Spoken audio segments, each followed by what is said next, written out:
entre esses livros estava A Sombra do Vento, eu ia falar A Sombra do Anjo. Estava A Sombra do Vento. E ele já tinha lido e falou que tinha gostado. Mentira, não tinha lido, não. Então, deixa só eu dar aqui a sinopse do último livro, quarto livro, que é... Esse é o nome. O Labirinto dos Espíritos. Eu tô aqui, a Casa dos Espíritos, não é a Casa dos Espíritos. Mas que nem eu, né? A Sombra do Anjo, enfim, tá virando bagunça já. Literature without frills. Hablamos literatura sem frescura. Literatura sem frescura. Literatura e o quê? Sem frescura. Resenhas, opiniões, tretas literárias. Você está ouvindo Literatura sem frescura.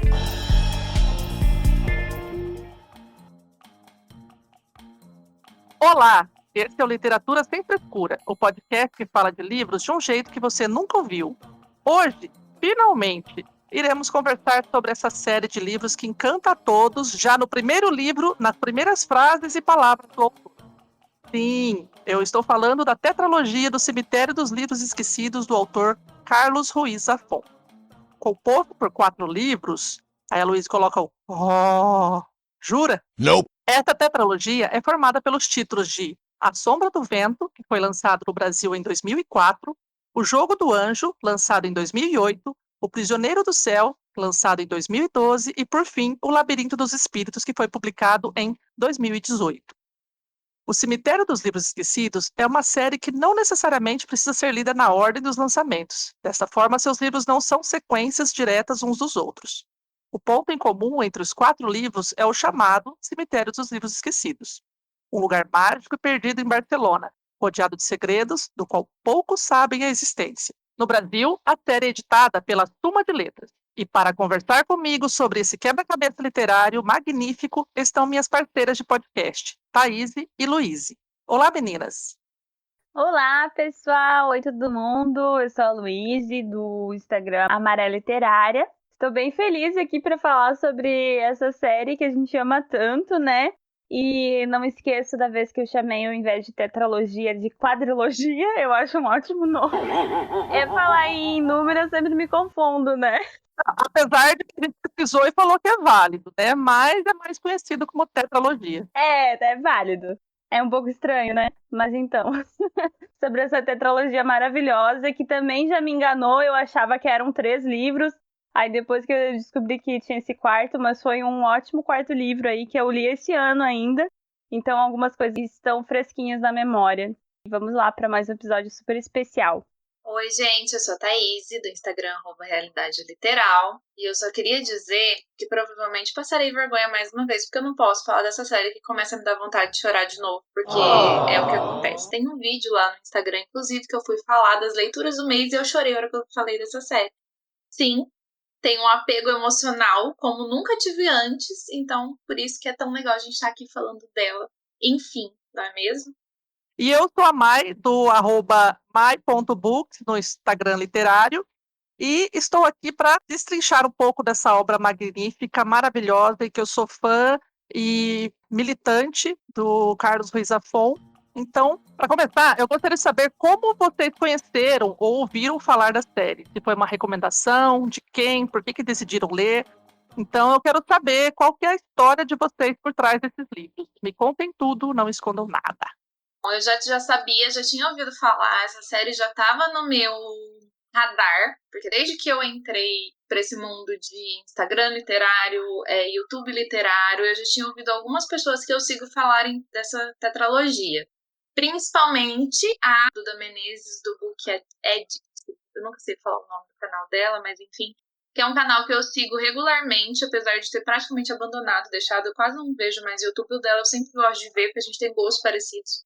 Eu gosto das indicações dela e ela sempre indicou essa série como favorita. Ela tem inclusive vídeo lá falando das formas de ler, que a gente pode ler na ordem de lançamento ou em ordem cronológica, enfim. Foi a primeira vez que eu ouvi falar e ele já estava no meu radar antes da gente decidir ler, quando a Mai criou o grupo e que a gente fez essa leitura. Para as meninas foi releitura, mas no meu caso, eu já tinha lido o primeiro livro, que eu já tinha pegado antes para ler, mas aí os outros 3 a gente leu junto. Foi a primeira vez que eu li junto com elas. Então eu já tinha ouvido falar antes aí nesses booktube da vida. No meu caso, foi aquelas descobertas maravilhosas que a gente faz olhando em livrarias, né? Inclusive, saudades de ir a livrarias físicas, né? Essa pandemia tem impedido, né, esse movimento. Acho que a Amazon também tem impedido um pouco, né? Porque ela faz promoções tão boas que às vezes fica difícil, né? A gente optar pela livraria física, mas sempre tem um quentinho, um algo a mais numa livraria. A Luíse, ela não perde a chance de citar a Amazon e promoção e comprar livro num episódio, né? Tá falando do saudosismo da biblioteca, não, mas a Amazon eu lista e compra. Não, mas e era uma beleza. crítica, inclusive a minha própria pessoa, né? Porque, enfim, né? Traz alguns problemas para o mercado de livros, para o mercado editorial, né? Mas vamos deixar isso para um outro papo. Mas foi numa ida a uma livraria, eu não lembro o ano, Sabemos que eu sou péssima, né, em datas. Mas eu acho. Ele foi lançado aqui em 2015, Mike, tu tinha falado? Não, A Sombra do Vento foi em 2006 aqui no Brasil. E lá Nossa! na Espanha foi 2004. Ah, tá. Então eu devo ter visto ele ali por 2012, 2013, porque eu já estava na faculdade, eu lembro disso. Foi logo no começo da faculdade, então pode ter sido ali por 2012. Chama atenção, né? Aquela capa, eu li a sinopse, eu li Cemitério dos Livros Esquecidos. Meu Deus, eu preciso desse livro. Não comprei naquele dia, mas eu fiquei louca e juntei dinheiro, né? Cada estudante, você tem que juntar, né? R$ 40 tem que juntar. Então, daí eu vim na livraria, juntei dinheiro e aí depois eu comprei. Aí o segundo eu comprei num sebo, o Jogo do Anjo. Não, fiquei louca, né? Imagine. E o terceiro a minha irmã me deu. E eu achei que ia acabar aí, não sabia que ia ter um quarto nem nada. Mas aí muito feliz, né, que teve esse quarto livro, mas eu conheci nesse momento e foi realmente igual como a Mai falou, a paixão, a primeira palavra, a primeira página, era aqueles livros inesquecíveis e que é sempre bom retornar, né? Acho que sempre que a gente retorna, você vai descobrindo novas coisas, vai formulando novas teorias, vai vendo outros detalhes, então realmente acho que vai ser um episódio bem legal que a gente vai destrinchando mais sobre isso. Eu que eu diga sobre criar novas teorias, né? Na minha releitura do Jogo do Anjo, eu viajei na Batatinha, mas eu gostei da minha viajada na Batatinha. Quer dizer que eu sou criativa e que poderia criar uma metalinguagem da metalinguagem num livro dos outros. Olha só. Ótimo. A minha história já, né? Eu sou mais velha aqui, né? Então é sempre assim, né? Lá na minha época, então eu tive o primeiro contato com esse livro quando um amigo meu melhor amigo, enfim, ele teve câncer e estava fazendo um tratamento, né? Na época que ele estava fazendo tratamento, ele passou muito tempo em casa e o pai dele emprestou alguns livros para ele e tudo mais, e dentre esses livros estava A Sombra do Vento. Ele não tinha lido ainda. E eu pedi emprestado um dia, numa tarde, ele mexendo nas coisas do computador, que ele é sempre muito tecnológico, sempre mexendo com sistemas e as coisas do trabalho da mãe dele. Eu, deitada lá na cama dele, comecei a folhear, ler e pedir emprestado. E foi aquela paixão, eu comecei a gostar, me interessar, aquele todo o mistério que já começa ali, já desde o começo. Foi em 2006 isso, na verdade. E aí eu não soube de mais nada dos livros, eu gostei do livro, enfim. Aí um dia minha mãe comentou que tinha saído outro e falou que tinha o Jogo do Anjo, que era a continuação. Eu falei assim, olha que legal. A Luíse não sabia que era trilogia, quer dizer, tetralogia, eu não sabia nem que ia ter continuação no segundo. E aí a minha mãe comprou esse segundo, lemos em casa, e depois ela comprou o terceiro, quando ele foi lançado, e eu não li, eu não tinha lido. Não sei o que aconteceu, acho que eu devia estar em outra vibe na vida, que eu acabei não lembro, acho que foi na época que eu estava daí na faculdade. Mentira, eu já estava na faculdade toda essa época. Enfim, eu não li o terceiro livro. Daí, depois de um tempo, eu já estava aqui em Londrina, né? Já tinha casado. Eu soube que ia ser lançado daí o quarto e último, em 2018, que foi exatamente quando eu decidi voltar a ler muito mais, de novo, e aí foi onde eu criei o Instagram Literário, que eu pensei, para começar meu Instagram Literário, o que eu vou fazer? Eu vou reler esses livros, já que tem, né, os 4 livros. Eu ganhei de presente de aniversário em novembro e decidi, a partir de janeiro, vou ler um por mês e vou reler esses livros. E foi o que eu fiz, reli um por um no começo de 2018, abri o meu Instagram Literário e, para quem já me segue lá e tudo mais, sabe que eu comecei as postagens com eles. E foi maravilhoso adentrar essa história novamente e finalizá-la. E aí, o ano passado, tivemos a triste notícia da morte do autor, Carlos Ruiz Zafón, e ele tinha se tornado o meu autor contemporâneo preferido, assim, era maravilhoso, enfim, eu já, né, tinha lido uma vez, relido, e aí, sobre dessa notícia, fiquei arrasada.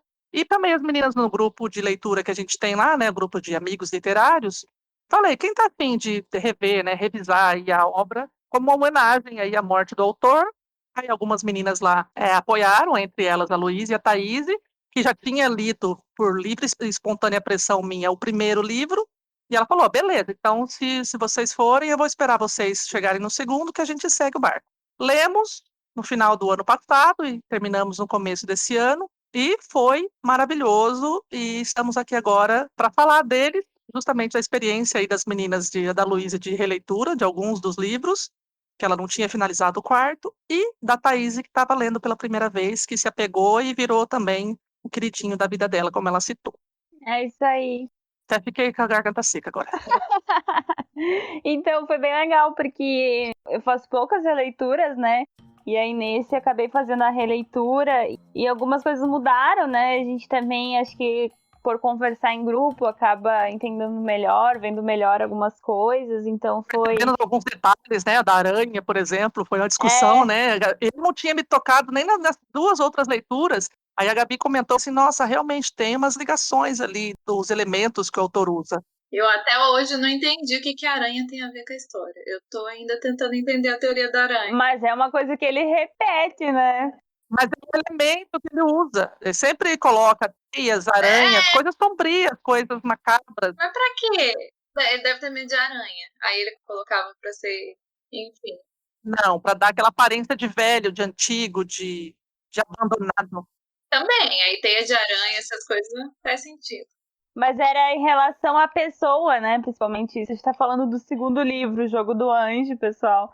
E aí, inclusive, é o que suscita mais teorias, né? Um dos mais, acho que, complexos aí, né? Nesse quesito, na minha opinião. Sim. Esse, o segundo livro aí. A gente já tá falando um pouco dos livros, então pera lá. Vamos começar aqui. A gente vai fazer umas breves sinopses dos livros, então, para o pessoal aí, que a gente já está entrando na história, porque é maravilhoso isso, esse bate-papo, mas vamos deixar o pessoal aí que está nos ouvindo conhecer um pouquinho mais desses livros, particularmente, um de cada. Então, vamos para a sinopse do primeiro livro. Primeiro, entre aspas, né? O primeiro no lançamento, mas como a gente já sabe, ele não necessariamente precisa ser lido nessa ordem, mas foi a ordem que nós todas acabamos lendo, né? E tendo esse primeiro contato. Então, é A Sombra do Vento, o nome do livro. Quando completa 11 anos, Daniel é levado pelo seu pai para visitar uma biblioteca enorme chamada de O Cemitério dos Livros Esquecidos. Neste local, há uma regra que deve ser cumprida à risca. Chegando lá, você tem o direito de escolher um livro e se comprometer a cuidar dele. O garoto escolhe, então, uma obra chamada A Sombra do Vento, escrita por Julian Carac, um autor misterioso e que publicou apenas esse livro. Daniel gosta tanto da história que resolve investigar um pouco mais sobre a vida desse enigmático autor que viveu na Barcelona dos anos 20, há 4 décadas da Barcelona dos 60, onde Daniel vive com seu pai. Para tentar decifrar o mistério envolvendo Carac, o jovem conta com o apoio de Fermín Romero de Torres, que trabalha na livraria do Sr. Semperi. Os dois se envolvem numa intriga arriscada relacionada ao livro A Sombra do Vento. Então agora eu vou falar sobre a sinopse do segundo livro, que é o famigerado, que a gente já começou a falar antes dele, que é O Jogo do Anjo. Então, aos 28 anos, desiludido no amor e na vida profissional e gravemente doente, o escritor Davi vive sozinho num casarão em ruínas.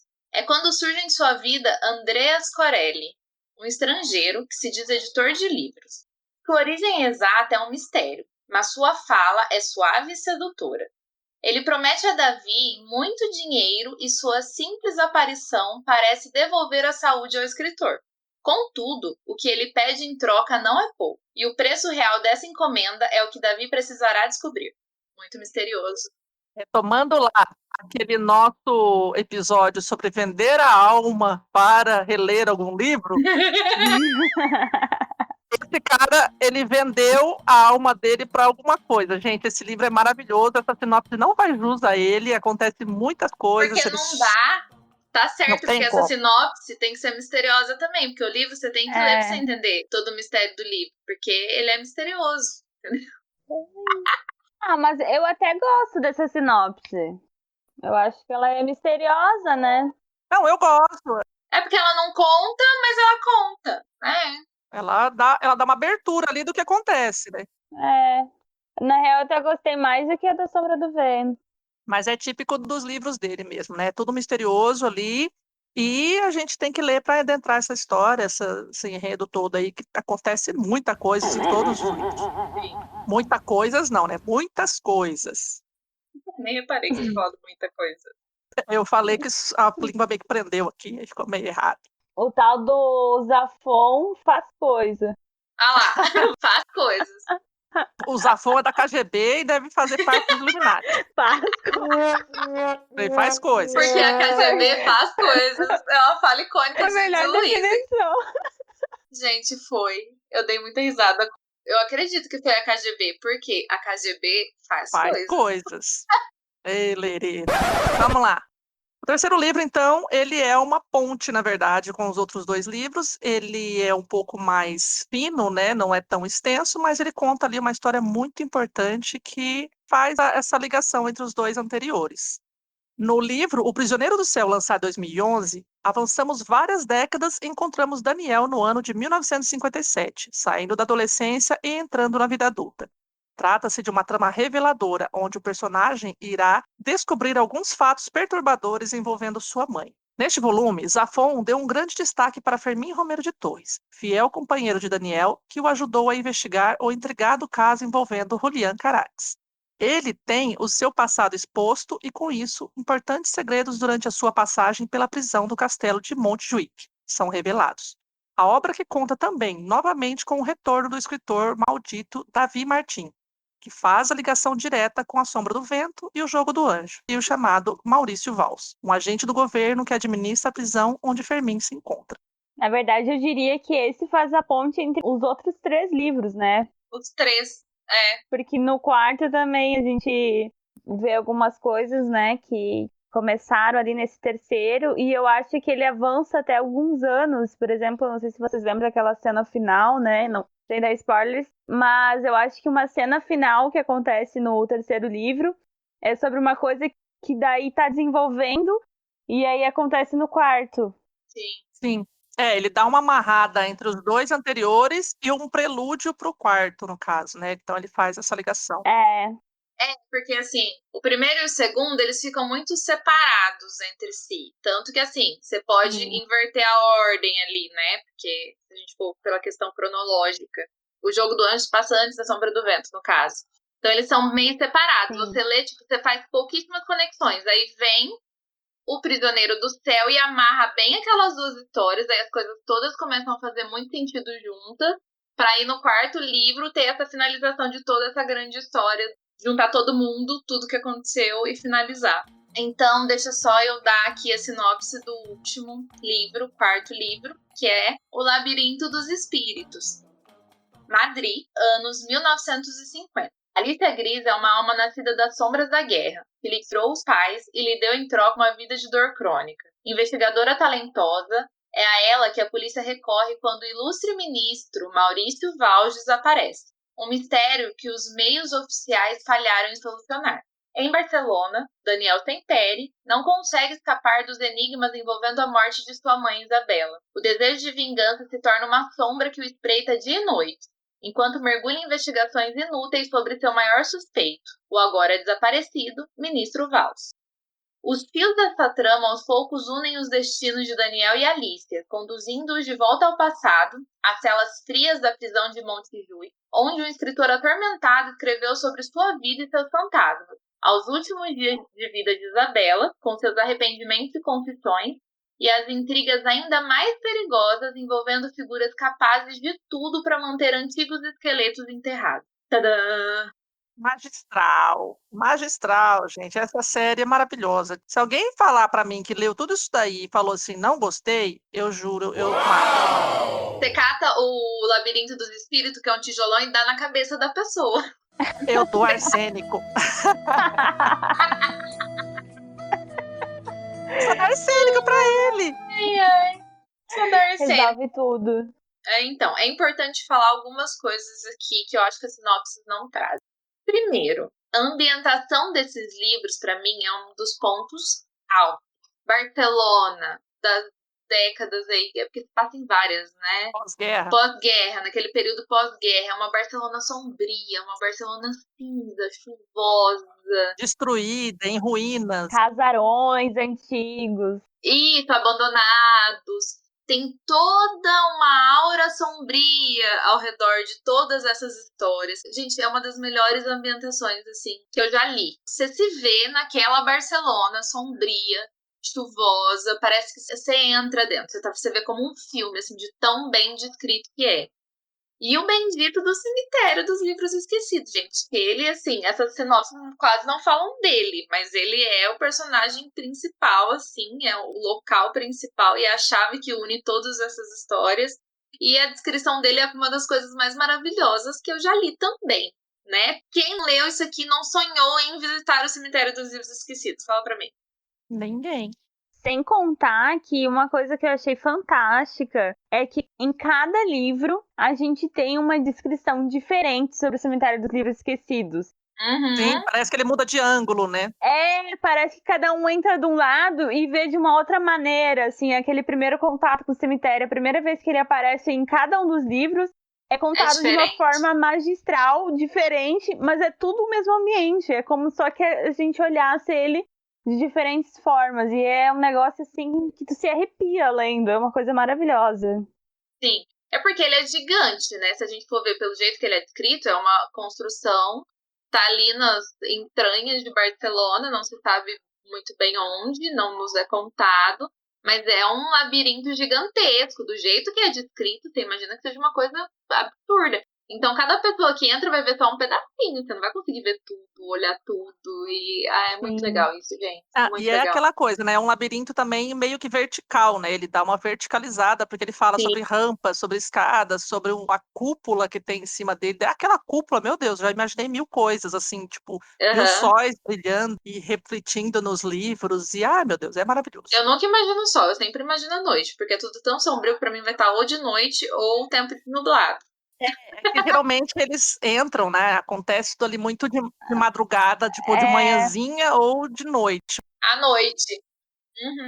Mas eu fiquei imaginando a cúpula, por exemplo, no dia. É que eu sou aquela coisa, né? Porque é uma cúpula de vidro. Então imagina aquela... Tem os raios de sol, né?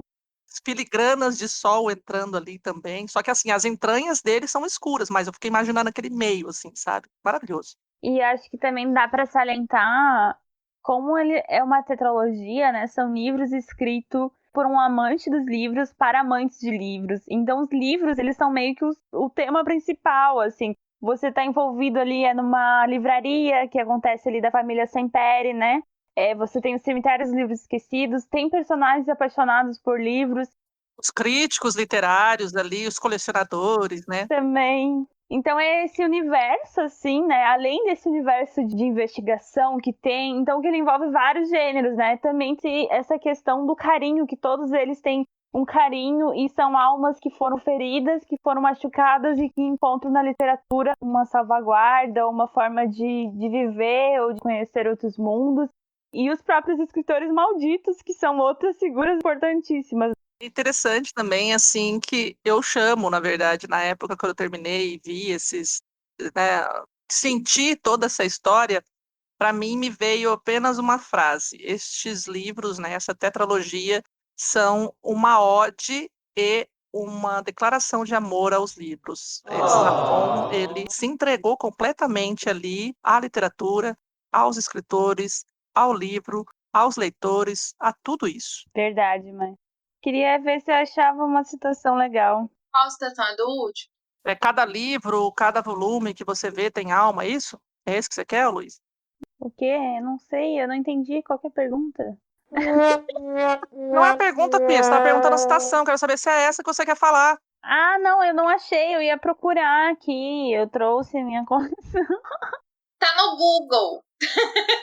Eu já achei aqui no Google já. Então lê você aí, Thaís, vai. Ó, a citação é a seguinte. Cada livro, cada volume que vês tem alma.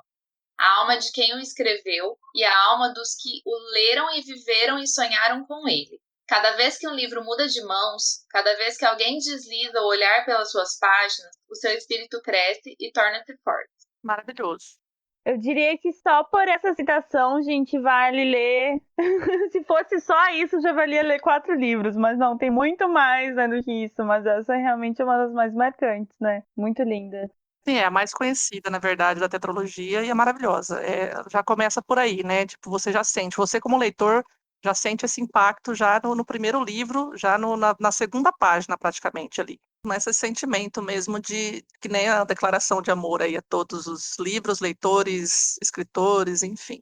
Também ia comentar que a gente ainda não acabou entrando muito nesse assunto, não sei se pode entrar agora, mas que também tem os grandes escritores malditos, né? Que a gente tem 2 escritores, principalmente aí nessa tetralogia, que tem umas histórias macabras e daquelas que dão a vida para escrever os livros, né? Só explicando um pouco aí o que são os escritores malditos, na verdade, né, para não assustar para quem é ouvinte de primeira viagem, é que a Camila não está aqui hoje, né? Senão a Camila já ia fazer chifrinho aqui. Mas escritores malditos, assim, são aqueles que não tiveram sucesso, são aqueles que tiveram péssimas críticas e escreveram e acabaram ficando aí no esquecimento e que também tiveram aí uma vida boêmia, aquele desespero de, tipo, não deu certo e você entra na fossa. Então é mais ou menos esse perfil aí que são os escritores malditos. Aquela visão que a gente tem de escritor, né? No geral. Porque, Sim. não sei vocês, mas eu sempre imagino o escritor aquele cara que tá de madrugada escrevendo com um cigarro aceso e com um copo de uísque do lado, do mais vagabundo e sofrendo e escrevendo. Pra mim é isso aí. Ah, não, mas esses aí são os old school, né? Os old school, porque hoje em dia Lógico. Ah, não, Meus hoje em favoritos. dia é tudo Nutella. Hoje em dia não tem é mais tudo graça. no É, notebook, Apple, numa Starbucks. No Starbucks. justamente. Perdeu a graça. Não, e justamente, né, também dá pra essa figura do cemitério dos livros esquecidos, justamente ele reúne todos os livros que foram malditos na sua época, que foram esquecidos mesmo, né, mas que tinham seu valor, que alguém salvou para ser encontrado de novo, né? E aí esses livros, esses escritores, eles vão acabar, né, tendo suas obras lá também, tanto que é isso que vai motivar as tramas, como a Thaís comentou. Então, o papel, né, é muito lindo, assim, a gente se emociona com esse papel do cemitério nos livros e de ter isso mesmo, como aquilo de salvar esses livros de governos que tentam destruir obras, da sociedade que não entende aqueles livros naquela época. Ou dos rolos mesmo, né? Porque os autores mesmo faz rolo e dá ruim e caça confusão e aí Pois é, aí vira um regaço, tem que esconder. sim. Ali também serve de refúgio, né, para muitas pessoas. Exato. É. Seguindo, então, a gente já contou um pouco da nossa história com esses livros, contamos um pouco da sinopse dos livros. Vamos, então, para a primeira pergunta. Qual dos 4 livros é o seu preferido e, se há algum, qual o menos preferido? Então, gente, muito complexa essa pergunta, aquela. Eu sempre acho perguntas complexas, né? Antes, o meu favorito era A Sombra do Vento, era o que eu tinha mais gostado, que eu tinha devorado, sei lá, em 3 dias, que eu tinha, meu Deus, ficado louca. E aí eu li, né, também eu devia ter uns 17 anos quando eu li, não sei, por aí, 18 no máximo. E aí, o Jogo do Anjo eu li, eu gostei, assim, mas eu fiquei com muitas dúvidas. Eu não fiquei com muitas dúvidas sobre, mas eu tinha gostado. E daí o terceiro, não tinha gostado muito. Óbvio que foi nos estágios do A Sombra do Vento eu amava, o Jogo do Anjo eu gostei muito, mas achei confuso. E aí o Prisioneiro eu não curti muito. Só que na releitura eu acabei amando muito mais o Jogo do Anjo do que A Sombra do Vento. Eu assim pirei com o Jogo do Anjo. Não sei, a Mai tem uma teoria que daí a gente tá já com uma idade mais próxima do Davi, não sei. Porque aí A Sombra do Vento é um negócio mais adolescente, não tão adolescente, mas aquela idade saindo ali, né? Ele tem 16 anos, quando a gente acompanha as tramas dele e tal. As aventuras, né, dele, primeiro amor, não sei o quê. E aí, então, Explica que é dele o Daniel no primeiro, porque você tava falando do Davi, parece que era o Davi adolescente no primeiro. Daí no segundo que é a história do Davi, né? No primeiro é do Daniel Sempere, e aí no Isso. segundo A gente tem a história do Davi, escritor muito louco. E aí eu pirei com esse livro, gente. Eu amei, meu Deus. Então, eu, inclusive, tenho uma dúvida agora, no momento, se eu gosto mais do Jogo do Anjo ou do quarto, que é o Labirinto dos Espíritos, porque esse também envolve muita coisa, né? Mas eu ainda acho que eu prefiro o Jogo do Anjo. Então é essa, houve uma mudança de preferência aí da primeira leitura para releitura. Ou seja, né? Respondeu, não respondeu nada. Tô brincando. Eu respondi no Eu final. também, ela falou de todos os livros. Ai, gente, difícil. Ah, segundo ela, aparentemente é o Jogo do Anjo. Ok. Aparentemente. É, mas talvez no outro dia, amanhã, eu respondendo, talvez. Sai desse muro, Luiz. Nossa, esse muro é um perpendicular ainda, né? É uma cruz, assim, né? Tem vários muros ali. Diplomática. É. No meu caso, eu já, desde a primeira leitura que eu fiz, que eu li 3 vezes, né? Então, a primeira vez que eu li, eu gostei do Jogo do Anjo. A segunda vez que eu li, eu gostei do Jogo do Anjo. E a terceira vez que eu li, eu amei o Jogo do Anjo e criei teorias em cima. Então, mas, como a Luísa falou, os outros não deixam de ter o seu brilho, não deixam de ter as tramas ali envolventes da mesma forma. Mas, como a Luísa até comentou ali já um pouco, eu me identifico demais com a idade ali dos personagens do segundo livro, né? O segundo a gente fala, mas enfim, o Jogo do Anjo. Porque o autor, Davi Martin, ele já é mais velho, é boêmio, é mais adulto, ele lida com o amigo dele lá, que eu esqueci o nome, para variar, e com o amor da vida dele, enfim, tem umas relações mais adultas ali. Andreas. Não, não é o amigo dele, é outro nome, Ah. não o editor. Mas enfim, o amigo dele lá que fica com a Cristina. Ah, tá, o cara rico lá. Isso, Sim. eu esqueci Eu o tô nome dele. tentando lembrar o nome, não consigo também. Nomes Não é espanhóis. importante. Nomes espanhóis, Ele não é importante aqui. mais ou menos. Então, assim, tem essas relações um pouco mais adultas, né? Uma trama um pouquinho mais envolvente. E também a questão do mistério. Tem muito mistério nesse livro, tem muita coisa acontecendo. Você fica perdidaço, você fica, meu Deus, isso é real, não é real? Aconteceu, não aconteceu? Que diabo está acontecendo? Então, assim, é um livro magnífico. O O que tá acontecendo aqui? que está acontecendo aqui? Vidal? Vidal, esse mesmo, Pedro Vidal. O próprio. O Próprios. E aí, que eu menos gostei, mas não é que eu menos gostei, assim, é O Prisioneiro do Céu, ele faz toda essa marra, mas eu achei a narrativa dele bem mais, vou dizer simples, mas ele foi muito no ponto, eu acho que foi um intervalo ali que precisava, só que ele não desenvolveu tanto, talvez não tem tantos mistérios ali, foi uma leitura mais rápida, então, essa sensação só de, tipo, eu queria mais, enfim, mas não que é ruim. É que eu fiquei com aquela coisa de, podia ter mais coisa aqui. A gente está tão acostumada com as tramas todas que ele envolve nos outros livros e esse passa meio rapidão, assim. Mas é muito importante também na história. Vale ressaltar que, assim, me foi vendido desde o início, não quando a Mai ficou me obrigando a ler, mas antes, de que eram livros policiais. Eu já ouvi falar sobre isso, mas é porque, assim, essas histórias, elas são... Eu não sei nem se é classificável, porque você tem muito suspense, você tem romance, você tem uns dramalhão muito louco, enfim. E aí acho que é bem o que a Luísa falou também. Primeiro livro, eu não achei, assim, não foi uma leitura que eu devorei. Ao contrário, eu gostei do primeiro livro, gostei da Sombra do Vento. Só que eu acho que já é esse rancinho de ser, tipo assim, Daniel, meu filho, adolescente, aquele drama dele, aquela novela das 8 que ele fazia, ai meu Deus, o mundo vai acabar.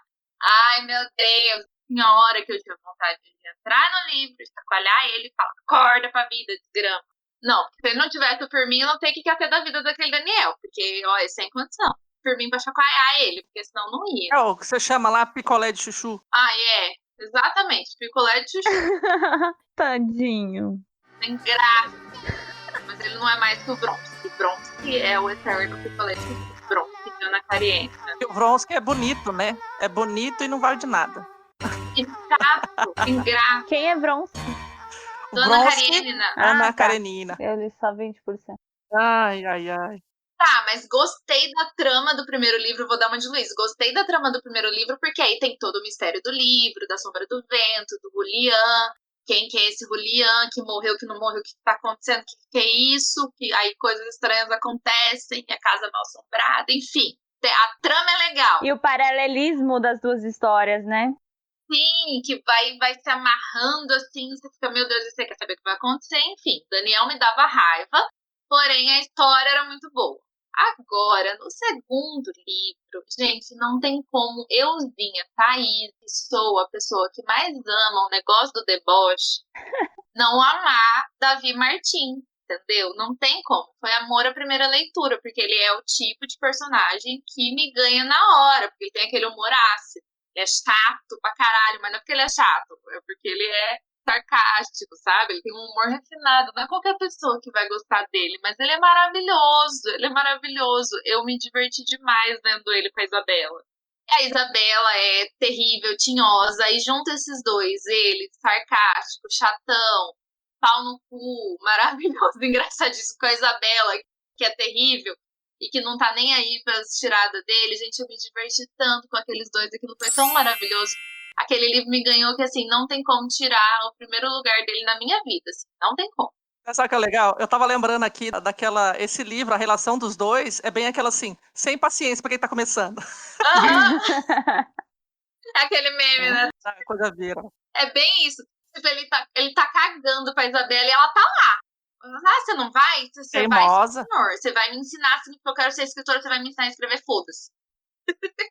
E ainda tem a trama, que eu acho que é o livro mais sombrio de todos, assim, né? Se bem que o quarto também é bem sombrio, acho que por isso que eu gosto desses dois. Exato. Tem uma teoria que, quando eu reler o quarto livro, porque sim, eu quero reler, e aí reler o quarto, ele talvez seja meu favorito, mas aí vamos aguardar pro futuro, né? Porque ele tem muitas coisas acontecendo.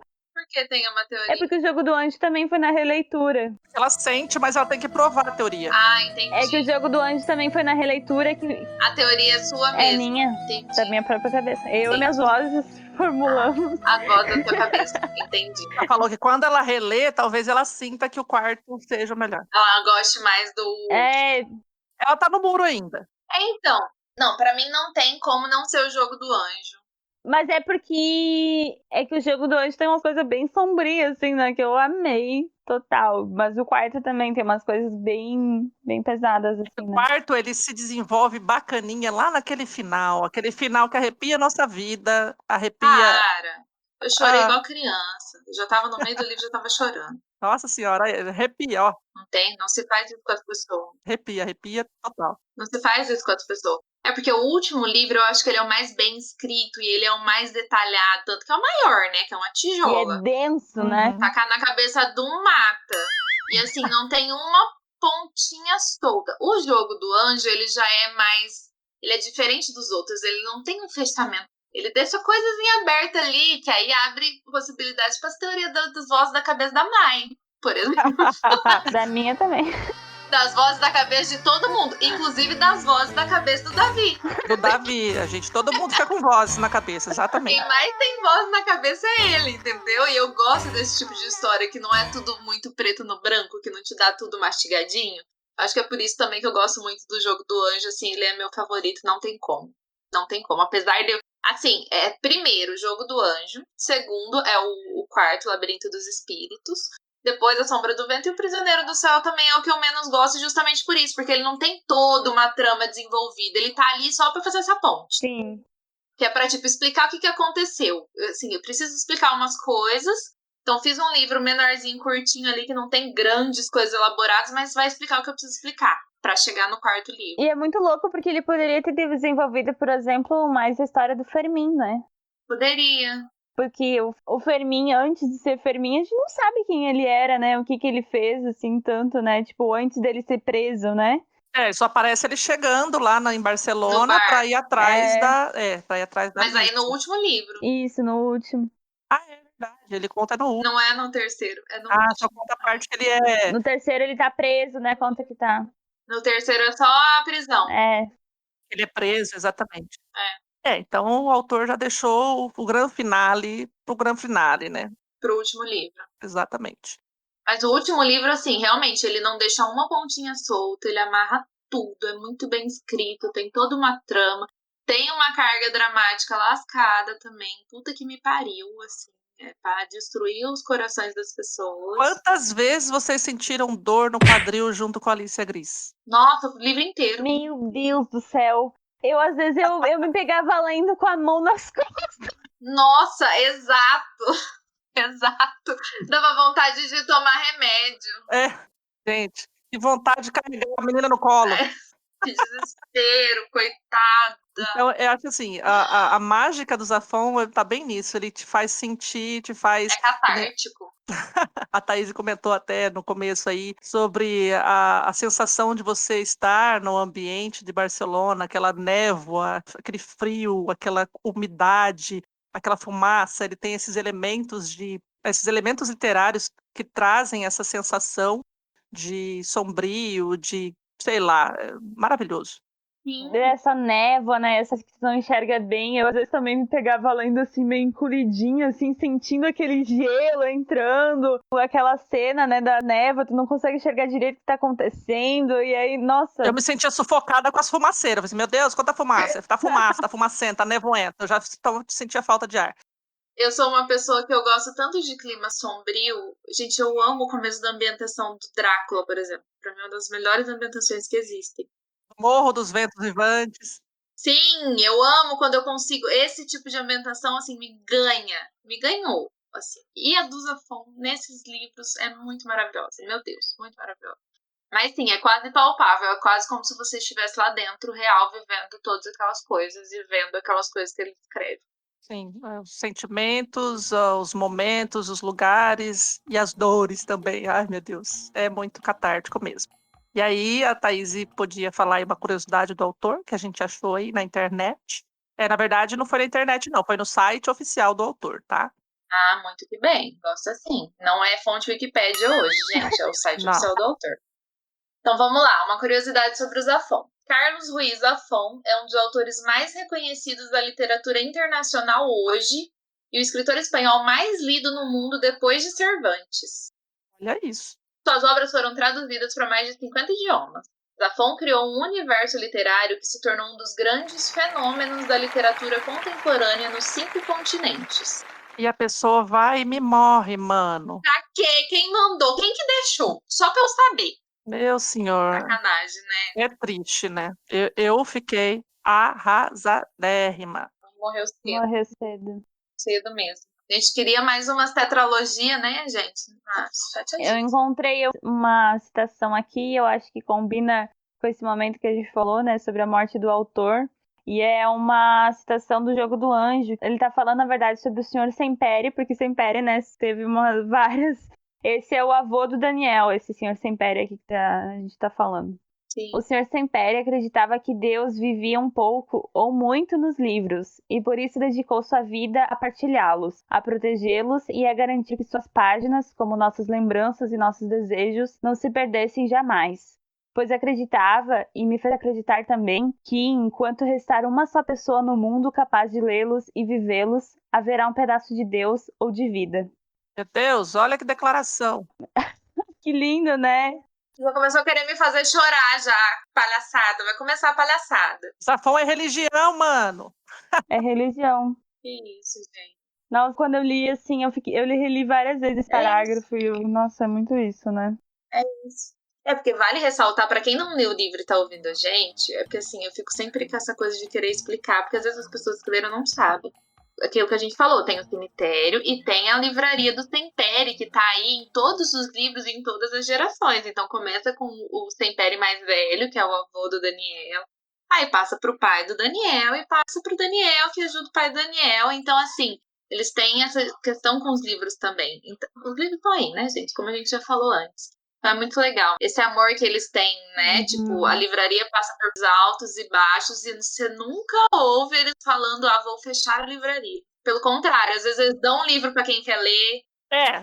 Eu sentia um pouco isso também, né? Falei assim, a livraria tá capenga, mas eles davam um livro por quê? Tipo, é o amor aos livros. Falei, não, você não tem dinheiro pra pagar? Não, leva. Você Pode quer ler, levar. você leva. Exato. Inclusive, o Sr. Sempere deu, né, grandes esperanças do Charles Dickens para o Davi criança, né? Quando ele era... Exato.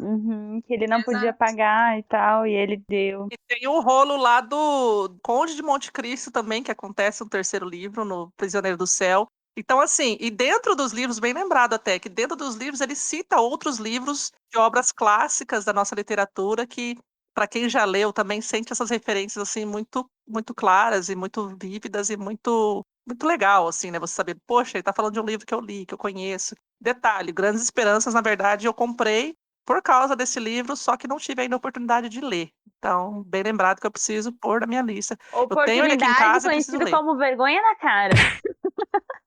Olha quem tá falando! Né? Toma! Me vinguei hoje.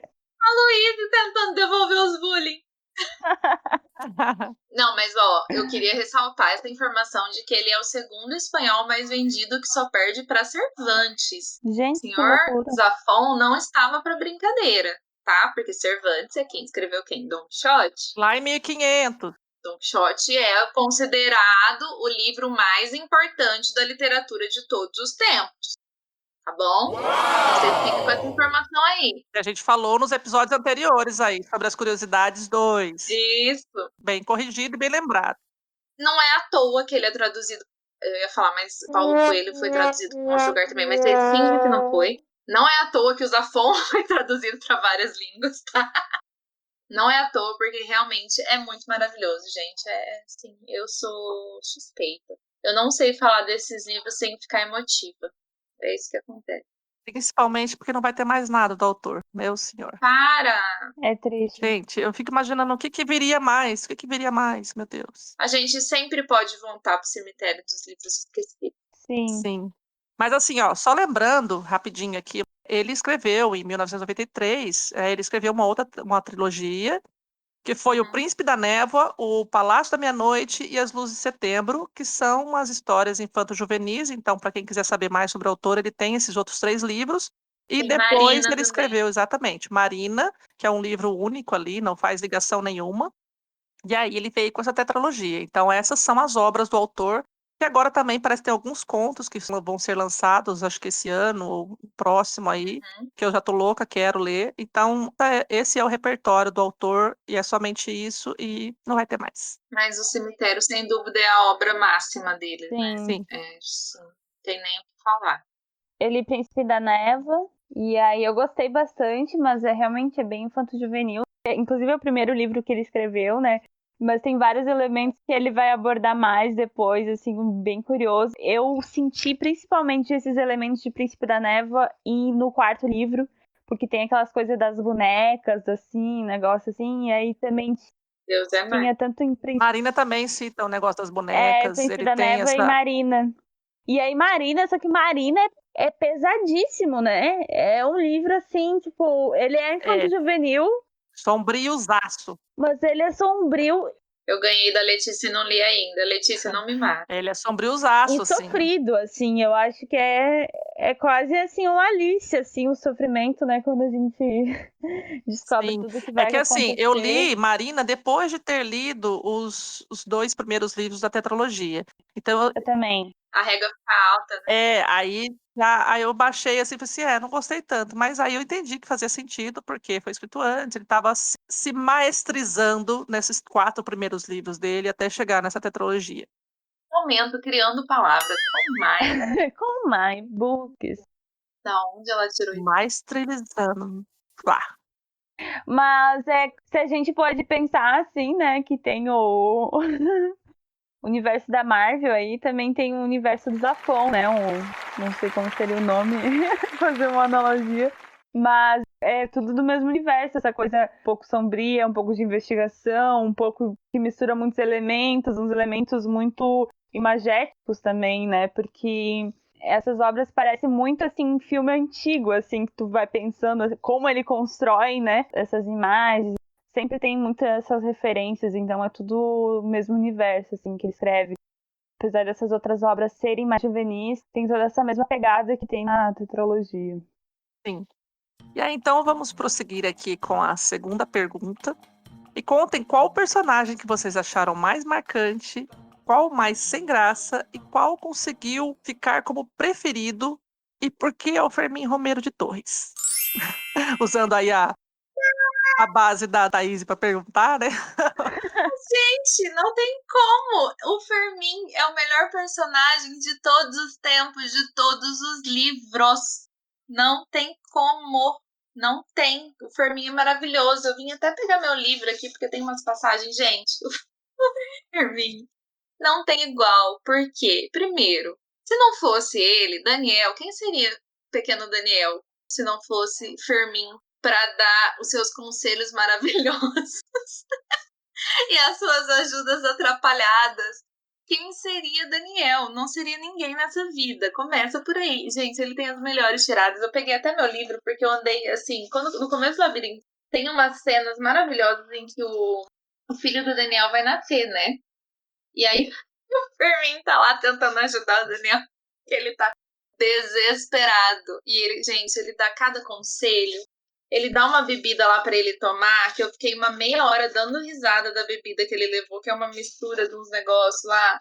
Ai, gente, é muito maravilhoso. Eu falei que eu comecei a esperar no meio do livro, porque me bateu uma bad, porque eu tava assim.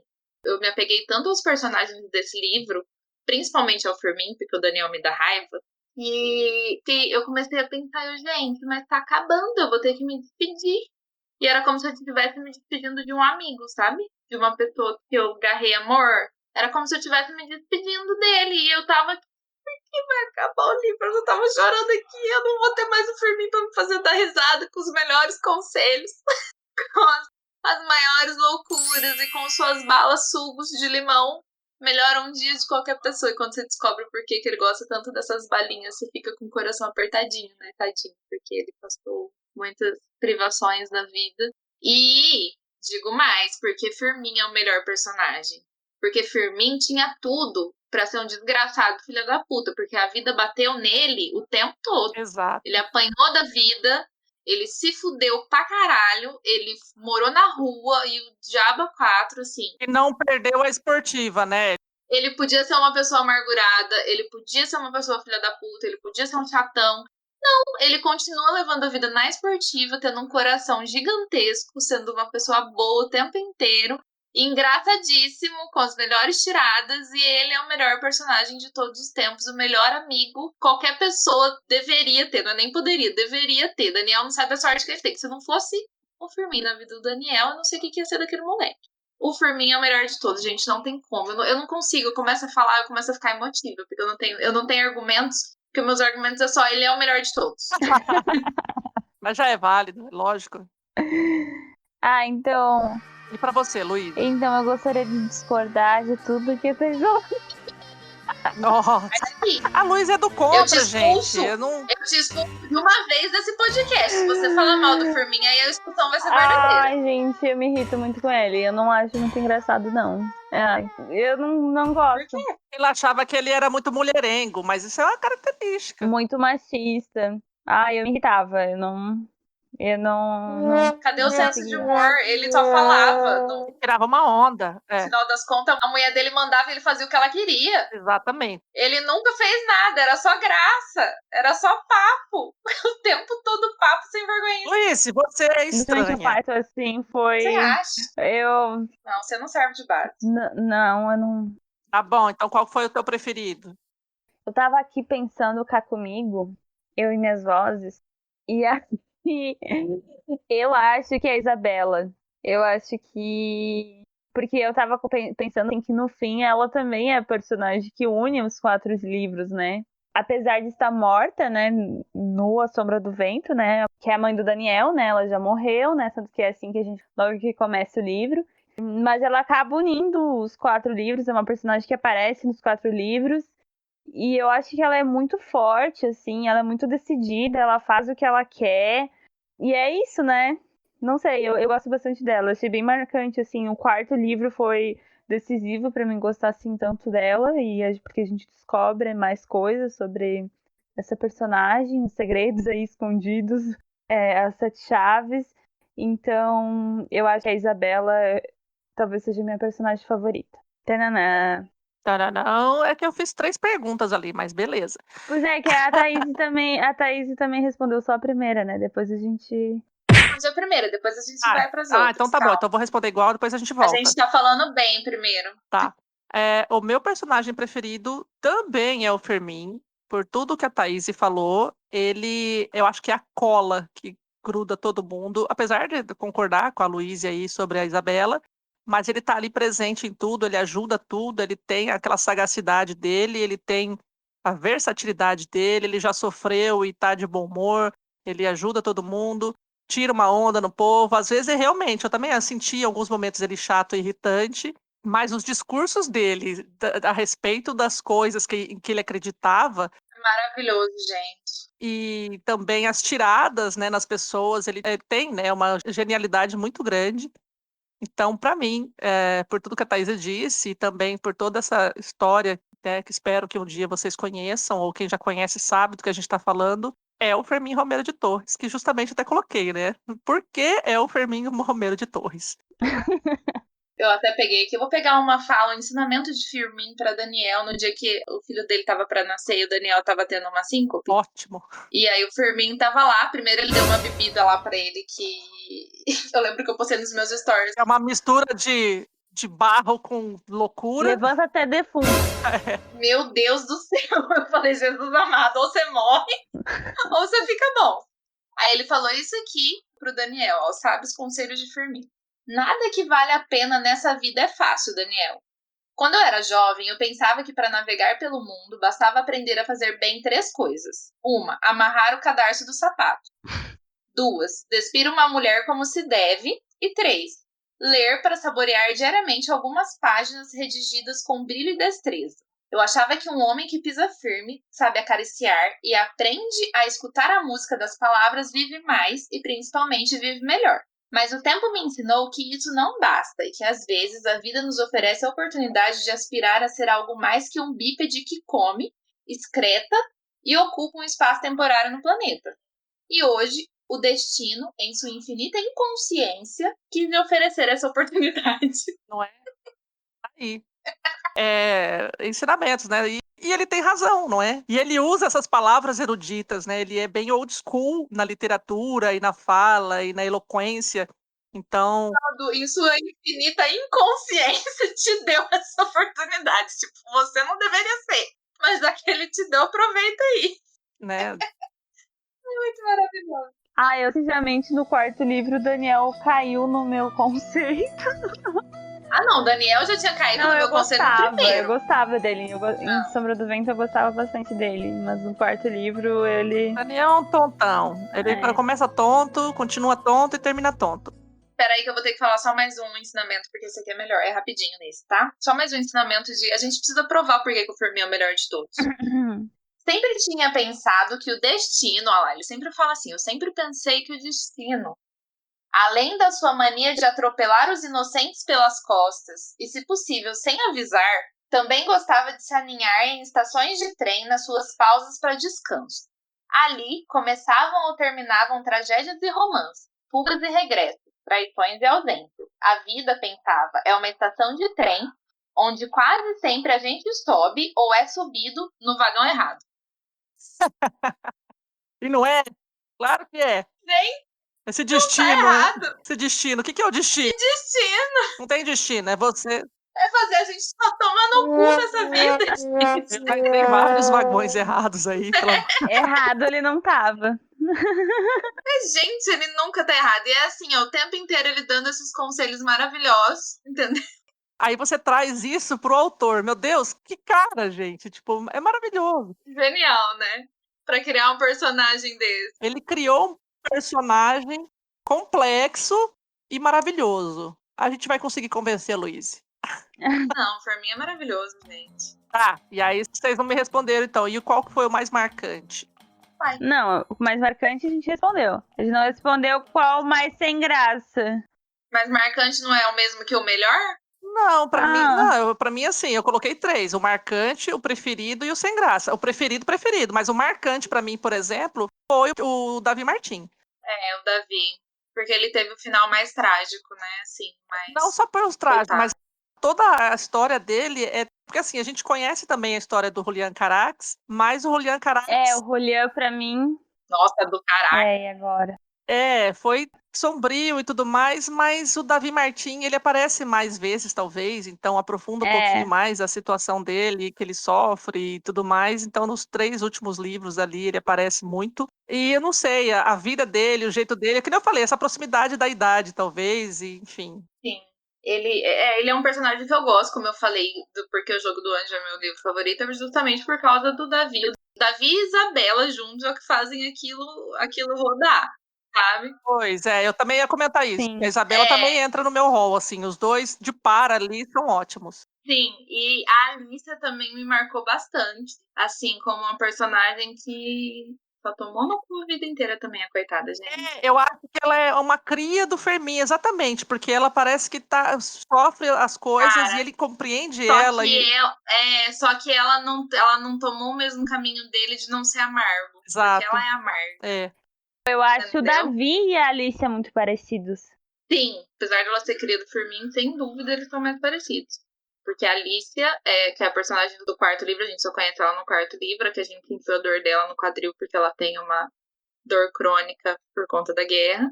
Ela sofreu a vida inteira, tomou caminhos tortuosos aí, e aí ela é bem amarga. Eu acho ela bem amarga. Apesar de entender totalmente os motivos pelos quais ela é amarga. Eu seria Eu acho também. que ela é uma personagem amarga. É lógico, eu também, sem dúvida.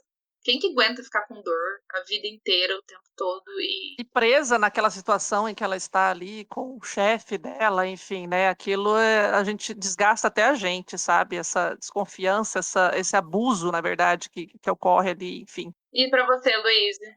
A Luíse respondeu quem que é o mais marcante? O mais marcante pra mim é o Davi. Ela tá lendo o livro de novo. Eu Davi? tô procurando citações boas. Ela resolveu ler o livro agora de novo, gente. Ela tá com o livro na mão, abriu o livro. De novo, do nada, tá lá virando o livro. Com licença, pessoal. Eu vou voltar a ler. Tchau. Entendi. Tchau. Olha só. O mais sem graça, eu preciso falar quem que é o mais sem graça? A pergunta devia ser, quem é o mais sem graça e por que o Daniel? Igual você fez com o Fermin. Não, ele tem uns momentos assim, mas Eu acho que os momentos dele são em A Sombra do Vento. Ai, nem no último livro. Não, em último Aquela livro. coisa sombria dele que tentaram fazer no último livro, mesmo assim ele ficou sem graça. Ficou forçado, né? Nem aquilo eu comprei, sabe? Eu não comprei porque ele é sem graça. Ele ficou mais bobão do que no primeiro, eu acho. Exato. Na minha opinião. Porque no último livro ele vai querer pesquisar, porque ele descobre que a mãe dele pode provavelmente Não, ele quer vingança. ter sido assassinada, e ele quer vingança, e ele fica... Ai, gente, nem pra fazer vingança ele serve. A vingança dele é ficar sentado na livraria de madrugada. Tá sentado lendo. E amassando papel. E tentando escrever. Exato. Um livro que ele não deu conta. Para de ficar contando toda a história. Ô, meninas. Meninas, já que vocês gostam tanto de Fermin, achei aqui uma marcação minha no terceiro livro. Olha, ela gostou de Fermin também. Não, aqui é só uma citação, não é do Fermin mesmo. Fermin deixou escapar um suspiro de desânimo. As cartas de seu destino tinham sido distribuídas entre loucos assassinos e moribundos. Muito bom. Eu acho muito boa essas tiradas que o narrador dá, sabe? Tipo, fala sobre loucos. Fala... Sempre, o tempo todo. É muito bom. A narração é muito boa, né? A narrativa. Assim. A narração, justamente, você tá me lembrando bem. Eu lembro que desde o primeiro livro, no primeiro livro, se eu não me engano, quem narra é o Daniel, não é? Sim. Uhum. Só que era a única hora que eu gostava do Daniel, era a hora que ele tinha essa sacada. Sabe esse alívio cômico que do nada ele tinha uma sacada engraçada? Nesse estilo que a Luiz leu agora? É a única parte que ele deixa de ser sem graça. Ele escrevia as características do Fermin, né? Tipo, como se fosse, né, essa espécie estranha e diferente e excêntrica e tudo mais. Então é muito legal mesmo essas descrições paralelas, né? Essas narrações daí que o autor faz também, em que traz as características de personalidade dos personagens. E aí, Luiz, agora você pode falar ali sobre... Você vai falar do seu personagem mais sem graça ou também acha que é o Daniel? Ou todo mundo aqui é unanimidade? Eu queria tentar defender o Daniel, tô tentando aqui. Numa outra solução. É que assim, dos personagens mais principais ali, realmente pra mim é ele, mas tem alguns, os secundários dali, no caso, que aí tipo aquele Anacleto, aquele povo do núcleo ali da Livraria Sempere também, eu acho bem chatinho, assim. Eu nem lembro desse povo. Eu achei que... O literato lá, era o literato, aí tem a mocinha lá também que gosta dele, que é chatinha. Então assim, mas aquelas pessoas só servem pro Fermin se destacar, tirando uma onda deles, entendeu? Então acho que eles têm a função deles. Só se for essa a razão, né? Tava pensando isso daí porque, agora que tu comentou, Porque eles ficam quase como se fosse uma novela, né? Daí aparecer esses personagens. Parece uma novela mexicana ainda, né? Tem aquela briguinha, aquele Uma novela mexicana. mexicana espanhola, no caso, né? Não tá muito longe, não. Sim. Mas é bem isso, eles estão ali pra criar essa intriga mesmo, esse atrito, e o Fermin se destacar como o chatão que não gosta do pessoal, fala na cara e tal. Sim, o que fala a verdade, né? Mas eu acho que também acaba, a partir desses personagens, apesar de serem, né? Acaba mostrando um pouco mais da época, assim, né? Porque eles são os personagens que estão tão envolvidos na trama que você fica sabendo, assim, né? Talvez mais no quarto, mas, assim, em que momento político que estão, como que a sociedade vive, né? A gente não sabe, porque eles vivem uma vida à parte, né? Todas aquelas tramas e tudo, né? Então, acho que meio que a partir desses personagens a gente consegue entender mais da época, né, em que se passa os livros. Traz um pouco a ambientação histórica, realmente. E uma que eu achei que teria uma relevância bem maior, eu achei isso devido a como acaba o terceiro livro, é a sobrinha do Sempere pai lá, do pai do Daniel. Ah, que aparece. Nossa, e ela fica lá só fazendo. No outro livro, ela fica lá só fazendo. Figuração, e daí depois vai Figuração. ser romântico com outra pessoa. Ah, no final ela vai ser a namoradinha do outro lá. Pra pegar o menininho lá que ficou avulso. Eu achei muito, cara. Eu achei que ela ia ser, tipo, uma Isabela da vida, assim, né? Não, ela só ficou lá pro velho ficar triste toda vez que olhava pra ela. Era a cara da Isabela. Pra ficar lembrando. Eu fiquei bem decepcionada aí com essa questão, assim. Eu acho que poderia... Talvez, né, pudesse ter desenvolvido mais, não sei. Mas por um tempo eu achei que ela seria a principal do quarto, assim, porque daí que a gente conhece a Alicia, no caso, né? Mas eu achei que, nas teorias que eu tinha inventado na minha cabeça... Poder tá vendo? Não sou só eu. Essa prima que era a cara, eu achei que, na verdade, fosse a Isabela reencarnada. Já pensou se ela fosse atormentar o Vals? Ia ser divertido. Nossa. Que o Andreas tivesse transformado, lembra? Porque ele ia dar um presente e ia fazer voltar o amor da vida do Davi, né? Que era o presente dele. E aí eu achei que fosse essa menina que era a Isabela reencarnada. Ai. Nossa senhora. Nossa, Luíse. A Luíse foi. Tá vendo, minha filha? Tá vendo? Gente, minha teoria é maravilhosa. Não é assim, é legal mesmo. E eu também acho, assim, que se ela aparecesse lá pro Vals lá e Seria legal mesmo. dar uma assombrada lá, porque o Vals foi... Dar um susto nele, né? Ia ser divertido. Seria ótimo. Porque já tava meio lá naquela situação dele lá, preso lá, enfim. Já pensou se aparece lá, o cara já ia ter, vixe, um ataque cardíaco. Agora você esqueceu de perguntar qual que é o personagem mais filha da puta de todos os coisas. Vals. Não foi o Vals, não. Foi o... Fumeiro. Hã? O Fumeiro? Fumeiro. Era o Fumeiro e aquele outro do quarto lá, que é o chefe da... Que é o cria do Fumeiro. Ah, é a cria do Fumeiro? Ele é cria do Fumeiro. Eu acho que é o Vals. Não, o Vals foi só um peãozinho também. O Vals, ele só mandava. Ele só tava ali na... Cara, mas... Não, e ele também só tava querendo status. Agora, de maldade... Não, gente, o Fumeiro era filha da puta ele mesmo. O Fumeiro e o chefe da coisa, da Alice lá também, que foi bem... não dá pra falar, né? Que vai ser spoiler. Que foi ensinado pelo Fumeiro. Ele fez questão de falar, tem um momento que faz questão de falar, que aí eu falei, tá explicado, essa desgraça é cria do Fumeiro, tinha que ser.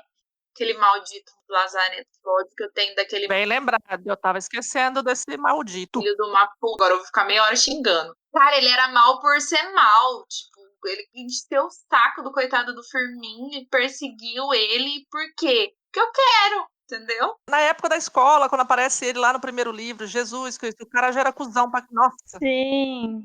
Nossa, sim, ele já era um demoninho. Contra o Julian, né? Ele era um psicopatinha desde criança. Que ele era um psicopata, né? Vocês que gostam de psicopata, tá aí, ó. Que ele era, meu Deus do céu. Sim, ele era psicopata, sempre foi. Isso a gente fica conhecendo no primeiro, no livro, no segundo, no terceiro, aquelas, eu não sei mais. No primeiro que conta ele na época da escola. No primeiro. Com o Julian Carax lá. Ah, tá. Ele é filho do cozinheiro da escola lá, alguma coisa assim. E ele é amargurado por causa disso. Sim, sim. Mas pra mim é o Vals, o mais filho da puta. Não, pra mim é o Fumeiro e depois, em segundo lugar, é o... Esqueci o nome dele, é o Ricardo? É o Rogério? É com R o nome dele, não é? Não lembro. Gente, como é o nome do cara? Não sei, não foda-se o cara, ele não é importante. Leandro. Nossa, falei o Rogério, Ricardo, nada a ver. Nossa, eu abri numa fala maravilhosa aqui do nada. As más ideias nunca chegam desacompanhadas. Lembrei da Mai com o negócio do... Os espertos e os trouxas andam andam aos aos pares. pares. Exatamente. As más ideias nunca chegam desacompanhadas, segundo o Zafon. Tá vendo? O Zafon já conhecia esse ditado aí, ó, só que só escreveu de forma diferente. A única coisa que brota sem mais nem menos é pelo e verruga. Eu amo. Eu não dou conta. Já tirei o livro já. Vai, vamos, bora. Próxima curiosidade. Luiz, então. outra vez, Luiz, vamos falar algumas curiosidades aí sobre o autor, sobre as histórias. Então, nos últimos anos, transformou-se numa das maiores revelações literárias com A Sombra do Vento, que foi traduzido para mais de 30 idiomas e publicado em cerca de 45 países, sendo finalista dos prêmios literários espanhóis Fernando Lara, em 2001, e Libreter, em 2002. Em Portugal, essa obra foi premiada com as Correntes Descritas, do ano de 2006. Tá aí, né? Muitos prêmios. Ainda acho que foi pouco. Eu também achei pouco. Cadê o Nobel? Cadê? Ai, Aquelas. dó, né? E livro... A questão é que livro que é popular, eles nem mandam, né? Para aquelas frescuras de academia. Pau no cu do Nobel. Não deram Nobel pra... Como é que ela chama? Que escreveu Tituba. O Tituba não deram pra ela. E não deram pro Chico Buarque no outro ano. Então eu não tenho... Maryse Condé. Maryse Condé. Isso, tava esquecendo o nome dela. Então eu não quero graça com o Nobel. Pau no cu do Nobel. Vamos lá. Outra curiosidade do Zafon. Seu romance O Jogo do Anjo, que foi escrito em 2008, teve mais de 1 milhão de exemplares vendidos na Espanha. Zafon também colaborou nos jornais espanhóis La Vanguardia e no El País. O livro A Sombra do Vento já ultrapassou a marca dos 10 milhões de exemplares vendidos em todo o mundo desde o seu lançamento em 2001. Amém! Amei mesmo. É legal também, a hora que eu tava lendo essa curiosidade aí, eu achei engraçado porque ele cita muito também sobre os jornais de Barcelona, né? Principalmente o La Vanguardia, que um dos personagens trabalhava lá, enfim. Então ele cita bastante. E ele trabalhava. Exatamente. Eu acho maravilhoso. Eu acho que ele também tem quase um talento, assim, meio que jornalístico também pra narrar, porque esse interesse às várias partes da cidade, umas coisas assim, eu acho. Não, e as investigações, os mistérios, e, né?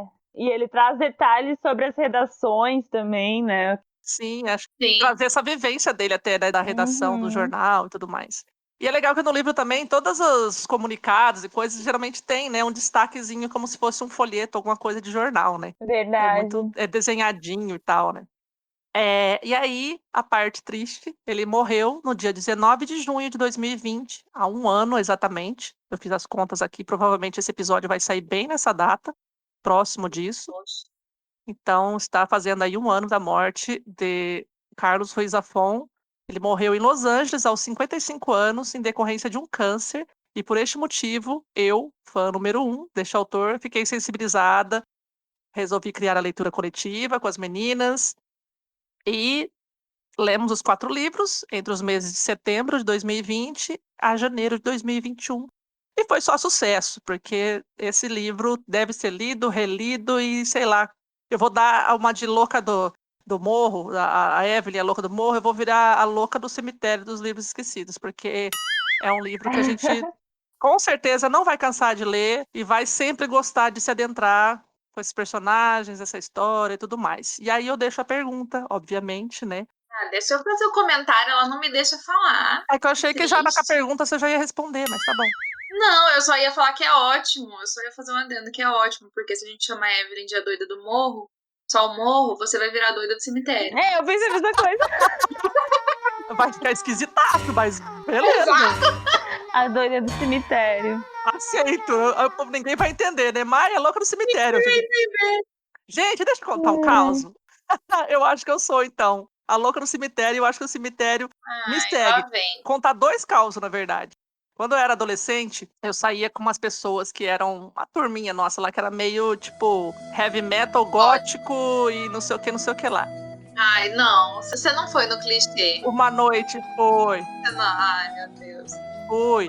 A gente foi no cemitério à noite, pulou o muro, tudo isso. Eu demorei uma meia hora pra pular o muro do cemitério. Não, mas sabe o que a gente ficava fazendo lá? Sentava lá na grama, no negócio, e eles ficavam conversando e bebendo. Tipo, não tinha nem histórias de horror, nem nada. Só... Que horror. Luiz, isso é um clássico dos góticos.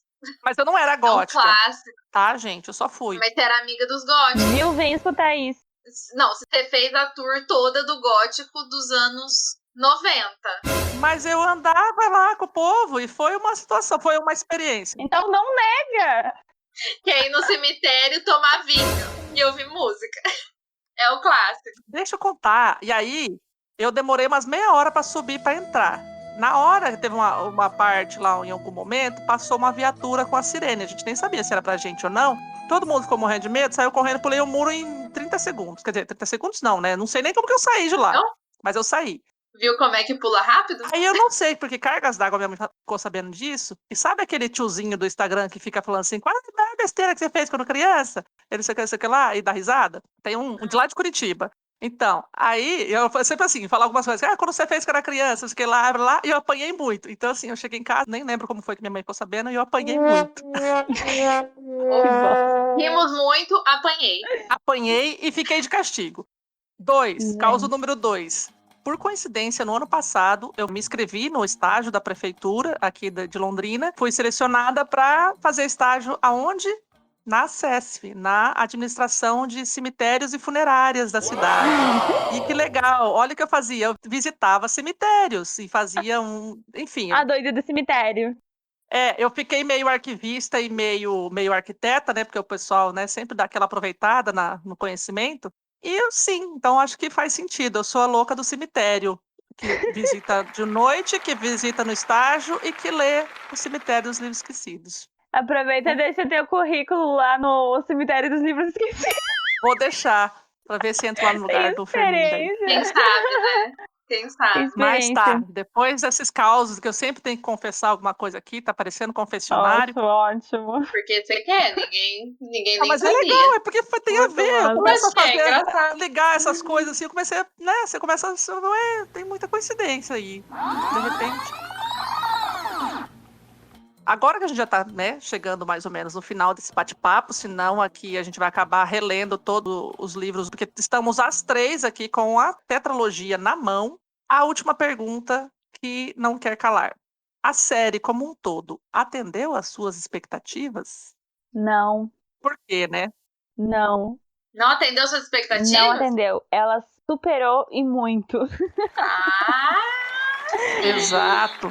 Ela superou muito minhas expectativas, assim. Eu acho que cada livro, apesar que a gente tem, né, um adendo pro terceiro, vamos relevar um pouquinho, assim, né? Mas eu acho que cada livro vai surpreendendo mais e vai aprofundando e vai, assim, cavando abismos que você nem sabia que existia na sua alma. Então eu acho que ela supera muitas expectativas e a série como um todo, assim. Não reli ainda o 4º livro, né? Não sei, acho que deu pra entender aí, né? Que eu já havia lido os 3 primeiros, não havia lido o 4º. Nessa leitura coletiva que a Mai criou, que ela contou aí pra gente. Aí eu reli os 3 de novo. Já tinha algumas coisas que eu tinha esquecido, então reli tudo. E aí li pela primeira vez o 4º. A série como um todo, ela abre várias portas e fecha depois. Ela deixa redonda, apesar ainda de deixar chance para algumas teorias ou para interpretações. Ela é muito fechadinha, todos os mistérios, a maior parte que ela levanta, ela consegue fechar. Então, é uma série bem completa mesmo, uma quadrilogia bem maravilhosa. Não é daquelas séries que você se decepciona, assim, da forma que é encerrada. E é bem como é falado, você pode entrar por diferentes livros e ao mesmo assim ter essa compreensão de toda a história. Então é realmente espetacular. Então, eu não tenho nem muito o que falar, já falei aqui que essa série, ela, para mim, ela foi uma coisa muito louca. Eu comecei no primeiro livro achando maravilhosa, enfim, fui dando sequência. E eu não imaginava, assim, não aconteceu em nenhuma outra história antes. Não sei se vai acontecer, acho que não vou falar nenhuma outra história, em uma outra, assim. Mas essa eu acho que foi de um jeito mais profundo, porque como são 4 livros, e aí você conhece a história de todos os personagens a fundo. Isso é tudo muito bem amarradinho. A gente falou aqui o tempo inteiro que os personagens são muito bem construídos. E eu me apeguei emocionalmente realmente a essa história. Entende? Eu me apeguei de um jeito que não aconteceu antes. Tanto que, como já disse, eu comecei a chorar na metade do último livro, não porque estava triste a história, mas porque eu me toquei de que ia acabar. Pra vocês terem uma noção de como essa história mexeu comigo de um nível absurdo, assim. Eu não queria que acabasse, porque eu não queria me despedir daquela história, daqueles personagens, daquele cemitério, daquela Barcelona. Eu não queria. E eu comecei a chorar porque eu falei, a gente vai acabar, o que eu vou fazer da minha vida agora? Então, assim, eu acho que isso resume muito bem o que essa série foi. Então, se atendeu às expectativas, óbvio, que ultrapassou muito as expectativas que eu tinha. Eu sabia que era uma série aclamada, mas eu não tinha noção de que ela ia mexer comigo do jeito que mexeu, sabe? Que eu ia me apegar tanto e que ia ser, assim... Ela, sem dúvida, ganhou um lugar cativo no meu coração. Não vou tirar da Mai o posto de A Doida do Cemitério, mas também, sem dúvida, serei para sempre panfleteira dessa série. Quanto eu puder falar para as pessoas verem, vou falar. E sem dúvida eu vou querer reler várias vezes na minha vida e reencontrar esses personagens, porque eu tenho realmente apego a eles, gente. Não consigo, não dou conta. Eita, é isso mesmo, é esse sentimento que eu queria que você sentisse, porque eu sinto toda vez que eu sei, falo, enfim. Para mim, é como eu disse, eu li A Sombra do Vento sozinha, separado, assim, então, na época, eu não simplesmente tratei como se fosse um romance, né? Bacana, gostei e tal, acabou ali, para mim aquilo tinha acabado, até descobrir que tinha continuação. E aí, aquilo, depois do segundo livro, que foi o que me surpreendeu realmente, como eu disse, eu fiquei fascinada, porque essa ligação do segundo com o primeiro ali, mais ou menos, né, a gente já sente ali aquela volta ao passado para poder entender um pouquinho como foi que tudo começou, já me surpreendeu. Consegui finalizar essa tetralogia em 2018, que foi o meu momento de volta à literatura de novo, a ser uma leitora mais assídua, a abrir o meu Instagram literário e a vir aqui hoje falar sobre ele no nosso podcast. Como a Luíse falou, é a mesma resposta. Ele não atendeu às minhas expectativas, ele superou e superou muito, assim. Então, não tenho mais nem o que falar, eu sou a doida, a louca do cemitério agora. Então, assim, é um prazer imenso saber que vocês também gostaram, curtiram, entraram nessa vibe de compreender essa delicadeza e a profundidade dessa história. Que esperamos aqui com esse episódio também conquistar, né, mais seguidores aí da palavra de Zafon. Pareceu uma seita agora, maravilhoso, amei. Bem no clima do livro. A louca do cemitério é a pastora da seita dos seguidores da palavra de Zafon. Virou uma seita. Quero fazer ainda 2 adendos muito rapidinhos a 2 personagens que eu acho que são muito fortes, muito bem escritos e muito especiais. É a Bea e é o Julian, não o Julian, escritor maldito, mas o Julian, filho de Daniel e Bea, né? Acho que são 2 personagens aí que a gente conhece principalmente no quarto livro e no primeiro, né? A Bea já desde o primeiro. Mas são 2 personagens aí, acho que bem construídos, como a Thais falou. Todos os personagens, né, a maioria deles, pelo menos, tem histórias. Cada um deles tem suas complexidades, tem suas histórias por trás, tem sua força. E a Bea aí é super importante. E também o Julian, né, que é o filhinho deles, que é muito fofo, menino. E aí, O moleque sabe das ele coisas. sabe das coisas. Desde pequenininho. Desde sempre. Sim. É legal que ainda a gente acaba sabendo um pouco da história dele também, né? No final. Fiquei bem surpresa, muito boa. E aí, já que você trouxe esse adendo, você pode continuar ali e contar mais uma curiosidade sobre o autor. Então, vamos para uma curiosidade bem curiosa, achei muito legal isso.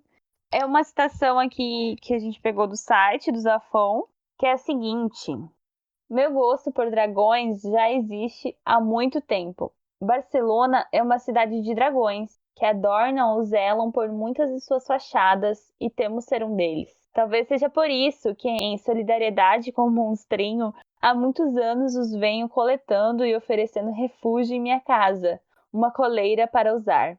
Até hoje, já existem mais de 400 criaturas de dragão que aumentam a cada mês. Além de ter nascido no ano, é claro, do dragão, meus laços com essas feras verdes cuspidoras de fogo são numerosos. Somos criaturas noturnas, amantes da escuridão, não particularmente sociáveis, um pouco amigas de fidalgos e cavaleiros errantes e difíceis de encontrar. Não é maravilhoso ele citar o Don Quixote? Não, fora isso, ele cita muito do que ele traz nos próprios escritos dele, né? Amante da escuridão. Sim, e é legal assim, que eu já reparei no site oficial dele, no Instagram oficial dele, e que ele postava vários dragões das fachadas de Barcelona. E aí ele já comentava. Que tem as gárgulas, né? Que são, acho que são espécies de dragões, né? E elas eram usadas simbolicamente, assim, Proteção. para proteger, né, os edifícios, os castelos, para proteger do mal, né? Assim, para espantar as coisas ruins, né? Isso, Bacana. então, muito legal essa referência. E muita gente tem medo de gárgula, né? Acha que é uma coisa meio feia, Bizarra, né? estranha, bizarra. É feio, né? E aí elas, na verdade, são criaturas protetoras, né? Eu acho essa simbologia muito interessante. Eu adorei saber essa curiosidade sobre ele. Muito boa. Muito legal. Eu já sabia que ele curtia dragões, assim, mas eu não sabia que ele colecionava. Aí foi bem bacana. Imagina, mais de 400. Sim, e essa relação, essa citaçãozinha dele aí ao Don Quixote, eu achei maravilhoso. Sim. Então, eu vou ler aqui uma citação que eu acho maravilhosa do último livro da série, do Cemitério dos Livros Esquecidos, que é O Labirinto dos Espíritos, e ele diz assim: uma história não tem princípio nem fim, só portas de entrada. Uma história é um labirinto infinito de palavras, imagens e espíritos em conluio para nos revelar a verdade invisível sobre nós mesmos. Uma história é, em definitivo, uma conversa entre quem narra e quem escuta. E um narrador só pode contar até onde vai a sua perícia, e um leitor só pode ler até onde está escrito em sua alma. Essa é a regra fundamental que sustenta qualquer artifício de papel e tinta, porque quando as luzes se apagam, a música se cala e as poltronas da plateia ficam vazias, a única coisa que importa é a miragem que ficou gravada no teatro da imaginação que todo leitor tem em sua mente. Isso e a esperança que todo contador de histórias carrega dentro de si, de que o leitor tenha aberto o coração para alguma de suas criaturas de papel e emprestado a ela algo de si para torná-la imortal, nem que tenha sido só por alguns minutos. E dito isso, provavelmente com mais solenidade do que a ocasião merece, convém aterrissar no pé da página e pedir ao amigo leitor que nos acompanhe na conclusão dessa história e nos ajude a encontrar o que é mais difícil para um pobre narrador, preso em seu próprio labirinto, a porta de saída. Finalizar, né, praticamente um livro assim é maluco, né? Meu Deus do céu! Quase chorei aqui, gente. O que que fala? O que que a gente fala de um cara que escreve isso? Eu tô arrepiada. É uma declaração de amor à literatura, aos livros, aos leitores, aos escritores, a todos os envolvidos.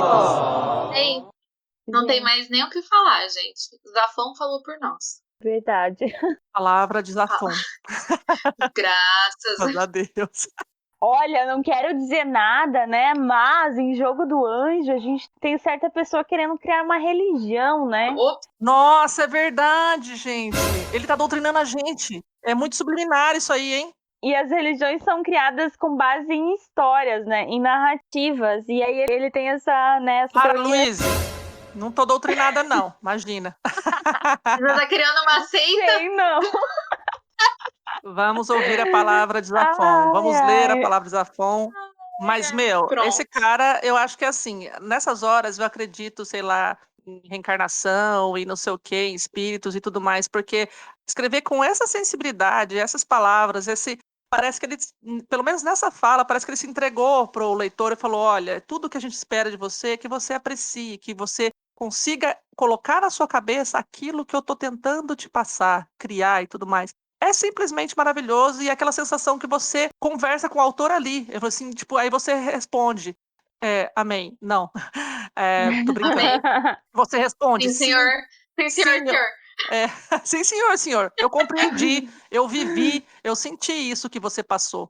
E essa conversa, assim, que pelo menos nessa tetralogia, nessa fala dele, se eu respondo sim, eu vou te ajudar com a É porta de saída. genialidade, né? É É maravilhoso. genialidade. Tem pessoas que nascem com um dom. A arte é uma coisa muito linda, ela toca a gente por causa disso. A literatura como um tipo de arte é isso. A pessoa ela tem a sensibilidade para conseguir escrever esse tipo de coisa. Eu fico sempre fascinada quando eu encontro escritores assim que conseguem tocar a gente dessa forma, sabe? Tocar a gente a ponto da gente se sentir parte dessa história, como eu disse, eu me senti, enfim. É muito lindo mesmo, é muito lindo. O poder que a arte tem, que a literatura tem de fazer, né? Verdade. E que ele teve sobre mim, E que ele sobre teve, nós. exato, sobre nós. Na própria capa do Labirinto dos Espíritos tem uma citação do jornal É o Mundo que fala assim: o talento narrativo de Zafón é arrasador. E eu acho que Arrasa os nossos coraçõezinhos. resume, né? É um talento. Não tem uma musiquinha assim, que tirou meu coração e foi embora? Não lembro agora a letra, mas... Arrombou meu coração, depois desapareceu. Tirou meu coração e foi embora. Eu vou lembrar. Tava demorando. Até editar esse negócio, eu vou tentar lembrar essa música. Eu não vou Ai, dormir ai. essa noite. Ai, sim, Thaís. E eu acho que a literatura é uma das principais artes que consegue tocar tanto assim, né? E exprimir tantos sentimentos. E bem como essa citação que a Mai leu aí pra gente, né? Que ele fala sobre que a gente acaba dando a imortalidade a esses personagens, né? E ao ler isso, esses livros também vivem na gente, né? E eles não morrem. E é meio que a Exato. ideia do cemitério dos livros esquecidos, né? É que os livros não se apaguem, né? Que as suas histórias sempre possam ser redescobertas e se manterem vivas. Então eu acho que ler Zafón É isso. é manter isso vivo também. E manter ele próprio vivo. É muito lindo, gente. Que Sim. pariu. Então é isso. Alguém tem mais alguma coisa a falar? Eu acho que a gente falou tudo, falou até mais do que deveria em algumas partes. Não, na verdade, eu acho que a gente não falou foi nada. Se você me deixar aqui, eu tenho coisa pra falar aqui, eu ia embora. A gente não falou nem um terço do que tem nesses livros. Assim, a gente tentou falar um pouquinho, dar uma pincelada, mas assim, não seria o suficiente. E querendo ou não, gente, não é spoiler, porque assim, alguns pontos Nada. até Não. pode ser, mas a Gente, não trama deu spoiler. tem muito mais coisas envolvidas aí, ligação entre essas pessoas. É magnífico você adentrar esse mundo e vai com fé, vai com o coração aberto, porque isso vai marcar você de alguma forma, da forma que marcou a gente. Então, é uma tetralogia recomendadíssima, selo de qualidade, Louca do Cemitério. E das meninas Doida. aqui, testemunhas de Zafón. Respondendo a pergunta da Mai, o que eu tenho a falar é: leiam, por favor. Se você não leu esses livros ainda, você levanta a sua bunda dessa cadeira de onde você tá agora e você vai atrás desses livros e começa a ler pra ontem. Aí você vai entender. É o único jeito de você entender o que a gente tá falando aqui, o que a gente ficou aqui todo esse tempo falando. E sentir toda essa declaração de amor aos livros. Vocês têm uma recomendação pela ordem? Então, todas as vezes que eu li foi dessa forma, da ordem de publicação. Foi a ordem que ele escreveu, gente. Eu acho que é a mais justa. É, Assim, na minha cabeça tem. Se ele escreveu nessa ordem, é essa ordem que eu vou ler. Porque você tem a opção de ler em ordem cronológica, mas não. Tô nem aí. então, e aí assim, no meu entendimento, depois de ter lido, sei lá, 2, no caso 3 vezes, né, mas depois da segunda vez que eu reli, eu pensei, não interessa mais agora se vai ser pra frente ou pra trás, eu já sei toda a trama. Aí revisitar isso pra mim é só lembrar mesmo os detalhes e tudo mais. Então, pra mim já não faz mais diferença mudar a Pra ordem. quem vai começar a ler, né, que eu acho que é o que a Luísa quer, pra quem vai ler Ah, qual sim. que é a preferência de ordem, eu acho que a ordem de publicação, eu acho a mais recomendável, porque você vai de acordo com o que ele escreveu, não tem problema que uma é agora, outra vai voltar pro passado, você vai entender completamente no final, tudo vai fazer sentido e vai estar tudo certo, entendeu? Eu acho que é mais legal. Eu concordo. Não, e assim, e de repente, se, por exemplo, se você resolver começar pelo Jogo do Anjo, que eu acho que é a única situação ali que eu trocaria, só esses 2 primeiros, os outros eu acho que não, mas se começar pelo Jogo do Anjo, de repente a pessoa se assuste demais. É, Não entenda essa coisa muito sombria que tem ali, vai achar que tá tudo muito louco e de repente não continue. É mais difícil de ler do que A Sombra do Vento, o Jogo do Anjo. Então, acho que A Sombra do Vento tem essa vibe um pouquinho mais leve, é uma pegada que vai te colocando nesse universo. um pouco mais policial também, né? Suspense. Sim, sim. Isso. E é maravilhoso também, tem várias histórias, né? Dentro da história principal, várias histórias, né? Tipo, então não fica tão juvenil, apesar do personagem principal que a gente acompanha ser bem jovem. Relevem o Daniel, gente. O Fermin, ele compensa. Então é isso, pessoal. Espero que vocês tenham gostado. Comentem lá nas nossas redes sociais, no Instagram, no Twitter. Venha conversar com a gente se você já leu, se não leu. Vamos bater um papo sobre essa tetralogia, que é maravilhosa. Eu estou aqui para conversar, para pregar a palavra de Zafón. Enfim, quais são as nossas redes sociais, Thaís? Você encontra a gente tanto no Twitter quanto no Instagram, no @lit sem frescura. sem frescura. E é isso, gente. Se você quiser entrar pra nossa seita, deixa um comentário. Estamos aceitando novos membros. E é isso aí. Inserir Carmen na Burana aqui agora. Beijo, pessoal. Quem? Até a próxima. Carmen na Burana. É uma ópera. Eu tô aqui que tem a Carmen a ver com isso. Também não conheço. Não conhece Carmen na Burana? Não. Gente, como vocês conhecem? É que vocês não estão ligando a coisa. Ela fala assim. É que eu não fico indo atrás de ver nome de música. Ah, desculpa, né, gente? Eu sou uma pessoa erudita. Ah, desculpa aí. Vamos dar o tchauzinho, Grandes então. merda. Até Tchau, o próximo. gente. Até a Calma. próxima. Deixa eu falar. Vocês têm que falar tchau quando eu falar tchau. Ai, meu Nossa, Deus. desculpa, dona do podcast. Eu sou. Deixa eu sou. Então, até a próxima semana, pessoal. Espero que tenham gostado. Beijão. Tchau, tchau. Tchau. Você ouviu o Literatura Sem Frescura. Salve, salve. O que ele falou? Salve, salve. Família. E aí? Tem que Tudo falar bom? pertinho. Salve, salve, família. É besta, né? Ele tá achando que é o coisa, o É flow. o flow. Podcaster. Já pensou num tema pra gente fazer no episódio, Gil? Ah, não tá ouvindo. Pera lá que não tá ouvindo. É. Já pensou num Eu tema? não sei porque que a Luísa tá falando com ele. Ela acha que ele tá Tá sem fone. falando. Rolou? Ai, que louca. Fala mais perto. Rolou, pode falar. Já pensou num tema pra você participar no podcast com a gente? Claro, vocês criticando a autoajuda e autoconhecimento e eu a favor. Vai ser divertido. Ótimo. Vai.